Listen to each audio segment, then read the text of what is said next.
Pasan 5 minutos de las 10 de la mañana, abrimos la columna de seguridad vial de Arriba Gente, recibimos al profesor Arturo Borges, director de ISEB.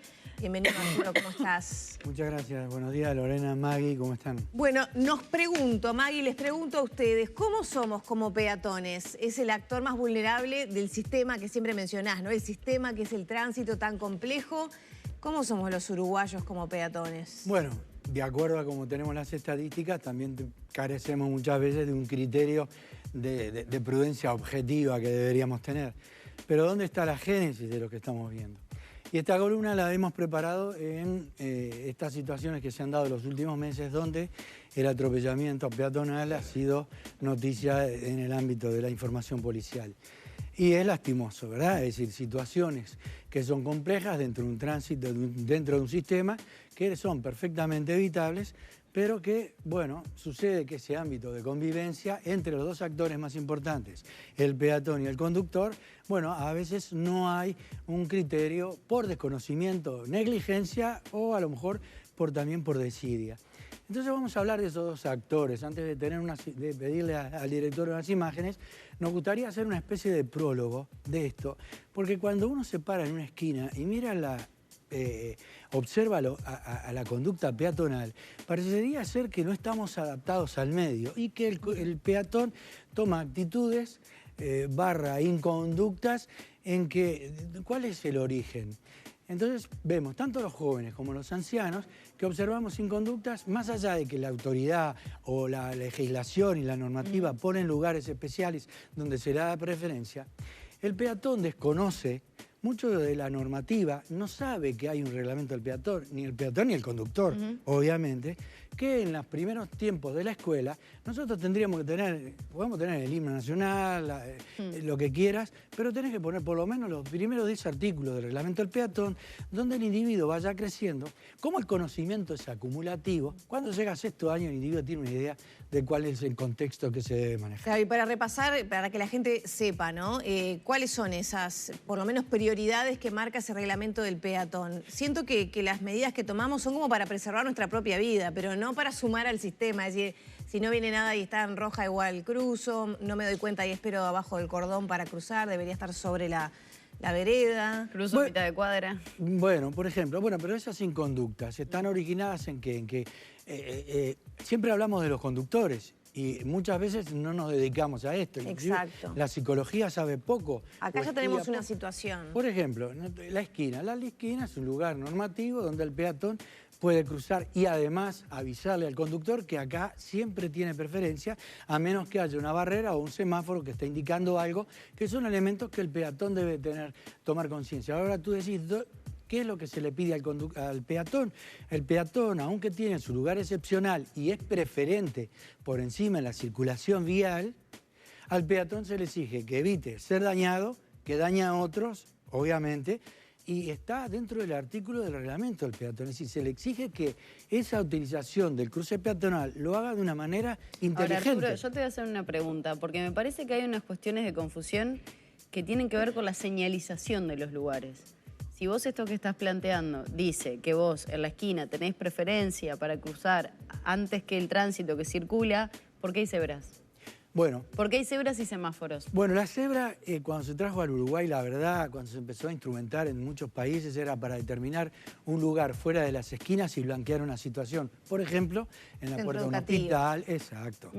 Pero después que empezó a colocarse en las esquinas. ¿Por qué? Porque la fluidez del tránsito peatonal hacía notar como más importante. ¿Y qué se le ha enseñado prácticamente en todas las escuelas? ¿Qué vemos? Que crucen la cebra, que los vehículos se tienen que detener.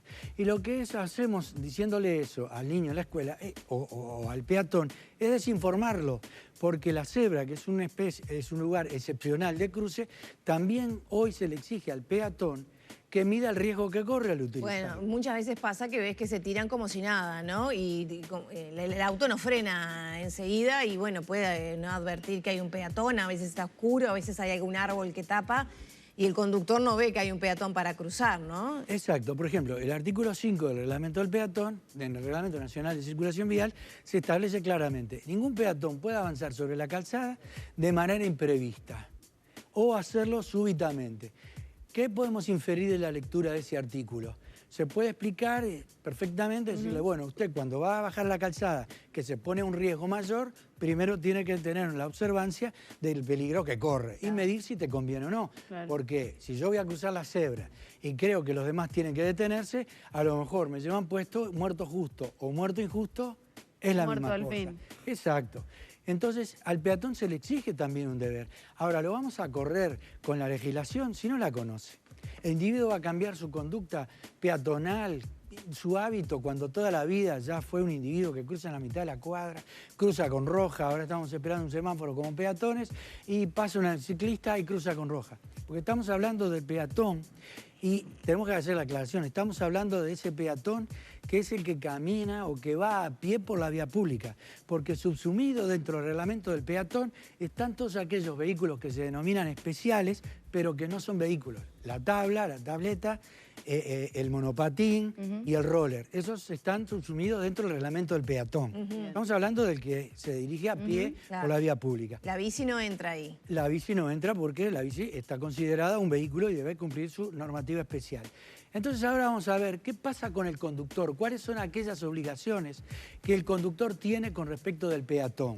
Bueno, estos lugares que tiene como preferencia, sabemos que la esquina es la zona de peligro y es la zona de conflicto. Ahora, la zona de conflicto, nosotros la tomamos solamente por el vértice, la unión del vértice de la esquina. No, la zona de conflicto de una esquina entra a correr a partir de 20 o 30 metros antes de llegar a la transversal. Entonces hay que avisarle al conductor. El DF 27 de nuestra legislación establece que la preferencia primaria que hay que dejar antes de llegar a la esquina es la peatonal.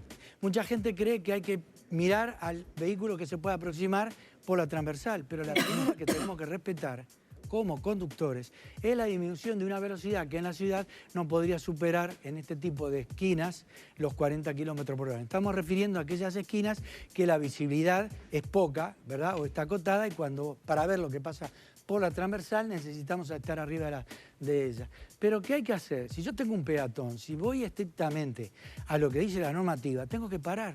No hay diferencia técnica jurídica entre tocar a un peatón en una esquina o que sea encima de una cebra. Mucha gente cree que es más importante la cebra que el cruce peatonal. Sí. No, jurídica y técnicamente Es lo mismo. Es exactamente lo mismo. Pero ¿qué hacemos? Es distinta la conducta del peatón en una cebra que en una esquina. Con la cebra tenemos la inconducta del peatón que se larga sin apreciar qué riesgo corre. Y cuando es en la esquina, el peatón sabe que se lo pueden llevar puesto, mira y nosotros conductores negociamos con él quién pasa primero. Pero la observancia del conductor tiene que ser fundamental.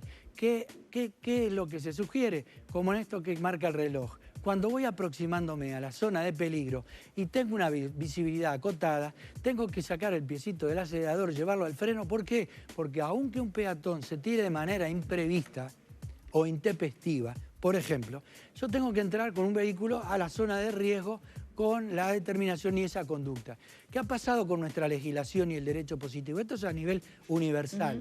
Como se tiene en cuenta la ignorancia del peatón, ¿qué ha pasado? La legislación le transfirió la obligación del conductor prácticamente toda. Arturo, mira, este es otro tema, ¿no? Importantísimo y algo que se ve mucho con los ómnibus. ¿Cómo se atropellan peatones cuando los ómnibus de línea de repente están doblando en una esquina? ¿Qué pasa con eso también? Bueno, en este caso, evidentemente que la responsabilidad puede ser hasta culpa, dictaminado por la legislación. Es decir, si un conductor, sabiendo qué es lo que tiene que cumplir, pasa por alto una normativa y cuando nosotros giramos, perdemos la preferencia, lo hacemos habilitado aunque sea por la luz, pero hay un peatón, la preferencia primera es del peatón. ¿Qué sucede con la normativa o con la legislación que alguien pueda discutir? Que la legislación tiene que apoyar ¿a quién? A quien somos los más. Es decir, la minoría es el automovilista. Entonces nosotros no podemos cortar el derecho del peatón, que es la mayoría, en función de la minoría. Entonces la legislación que trasladó a nosotros, conductores, la responsabilidad de tener que procurar evitar a dañar. Y esto, evidentemente, en este tipo de casos que tú decís, Maggie, en la mayoría es con culpa. Entonces esta observancia del conductor es obligatoria. Nosotros tenemos que tratar de proteger a quien tiene el efecto más dañoso, que no se puede defender. Y una eminencia que fue en nuestro país, el doctor Gamarra, que marcó jurisprudencia, tomó al peatón como un elemento desvalido, no porque sea la víctima del hecho, sino que paga con su propia estructura y cuerpo lo que el otro con la estructura le provocó. Por lo tanto, un ámbito de convivencia, buenos peatones, sabiendo que hay un deber ciudadano de respetarlo y también buenos conductores para poder contemplar la lesividad que podemos causar. Muchas gracias por toda esta información, Arturo. Al contrario, muchísimas gracias a ustedes. Y aplicarlo, ¿no? Aplicarlo. Cerramos por aquí la columna de seguridad vial de Arriba Gente. Ya son las 10 de la mañana, 16 minutos. Retomamos el desarrollo de las noticias.